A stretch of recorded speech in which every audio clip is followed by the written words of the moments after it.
Watangwe twumva kibonobono, kumva ikibonobono, ariko murabona ivyiza ikibonobono kigejeje ko ari nico gituma nabona nifuza mudufashe tumande kubera Imana amashi yatumye haba vision y'abantu bimvira ikibonobono.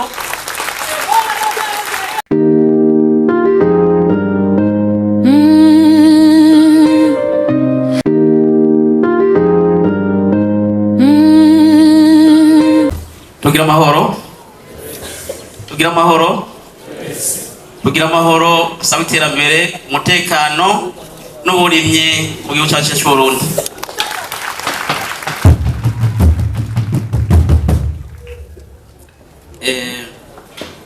Tuhagaze hano umwe marongo ya quartier nziza benshi mukunze kwita NDCL, ariko mu ntumwa nziza ya kino gihugu muri quartier Mahinguriro.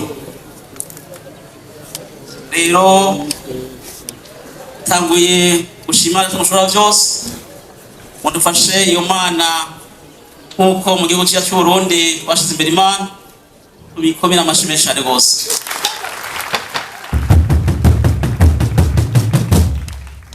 Murakoze cyane, reka namwe mwese tubasabe mu byubahiro byanyu Imana ibahezagije muyikomera amashimesha rwose.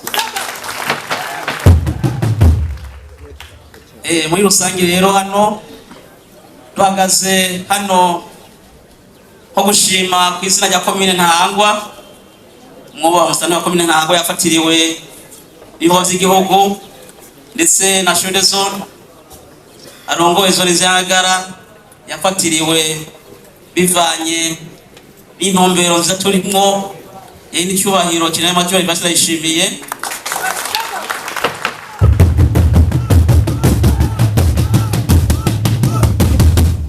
Yo kugira isuku n'isukura mu gihugu cy'u Burundi, aho bari muri rosansuma yo kuraba neza ko abenegihugu bubahirije akamba batewe ko gushira amapave mu barabara. Twese uno munsi yose keza twiriwemo. Rero hamwe n'ivyo ikintu cyose kirafise umwanya waco, atuje gushikira imicrofinance yuguruye ibikorwa hano muri komine ya Ntahangwa, ndetse turifuza ko bitohera muri komine ya Ntahangwa gusa byo kwiragira igihugu cyose. Watangwe twumva kibonobono, kumva ikibonobono, ariko murabona ivyiza ikibonobono kigejeje ko ari nico gituma nabona nifuza mudufashe tumande kubera Imana amashi yatumye haba vision y'abantu bimvira ikibonobono.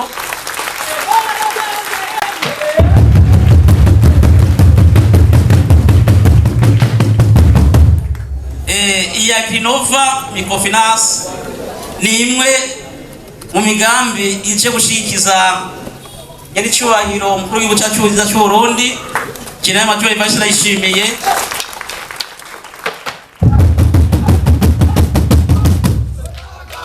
Muri ambono nziza, muri ambono kazoza y'u Burundi bwifashe mwaka wa 2040, Burundi buteye imbere mwaka wa 2060. Rero kwizina y'abatukurira mu ntwaro turabaye kazi na karibu muri quartier nziza mu gukoreramo zone z'Angara hari umutekano, kandi mu gukora ahantu heza hegereye amasoko, isoko nziza ya Kotebu, isoko nziza ya Siyoni, ndetse hirya no hino ahantu mwagerereye koko ni Imana yabatumbereje.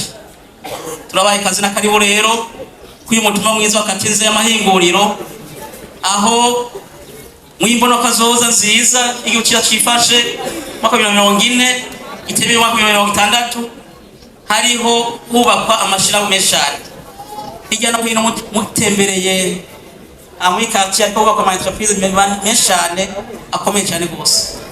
Rero tukabafasha namwe ko mwoca mushwaza ira hirya no hino abakozi mwa entreprise kugira ngo abakozi ba nabo nyene boroherwe, tukanahamagarira n'abene y'ubu bose bitavye kino kibanza, bitavye mu rubanza ko bo kwitabira cyane uyu mugambi.